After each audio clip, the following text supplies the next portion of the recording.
Pour ralentir et apaiser le rythme de son développement immobilier, l'exécutif de la commune de Saint-Julien-en-Genevois inscrit dans son nouveau plan local d'urbanisme le gel des constructions dans certains quartiers. Hameau principalement concerné, Tergnier séparé du centre-ville par la ligne de chemin de fer. Il y a trois outils qu'on a identifiés. Le premier, c'est de relever la taxe d'aménagement. Donc c'est une taxe qui est payée par les promoteurs. On l'a multipliée par 4, ce qui fait que financièrement, c'est moins intéressant pour les promoteurs de construire trop vite à Saint-Julien et ça nous rapporte des ressources fiscales pour accompagner en termes d'équipement public.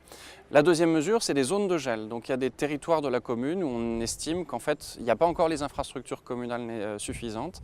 Et donc pendant 5 ans, on interdit toute construction sur ces périmètres. Il y a 3 territoires qui ont été gelés dans le plan local d'urbanisme. Et la troisième mesure, c'est qu'on a basculé la fiscalité locale de la taxe d'habitation vers la taxe foncière, ce qui fait un peu moins d'impôts pour les locataires, un peu plus d'impôts pour les propriétaires, ce qui fait que l'investissement locatif à Saint-Julien est un petit peu moins intéressant aujourd'hui, ce qui réduit le rythme des ventes pour les promoteurs et donc réduit le rythme des constructions. D'autres dispositions doivent permettre à l'exécutif communal de maîtriser son développement et d'assurer ses missions sans être contraint. Un développement qui devrait se stabiliser avec la création de 200 nouveaux logements par an. Notre objectif, c'est d'arriver en fait de tendre vers cet objectif de pas plus de 200 logements par an.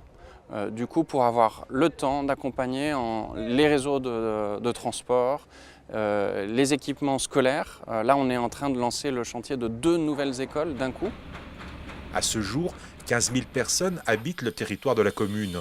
Des habitants soucieux de préserver un cadre de vie agréable tout en bénéficiant des avantages de la cité frontalière.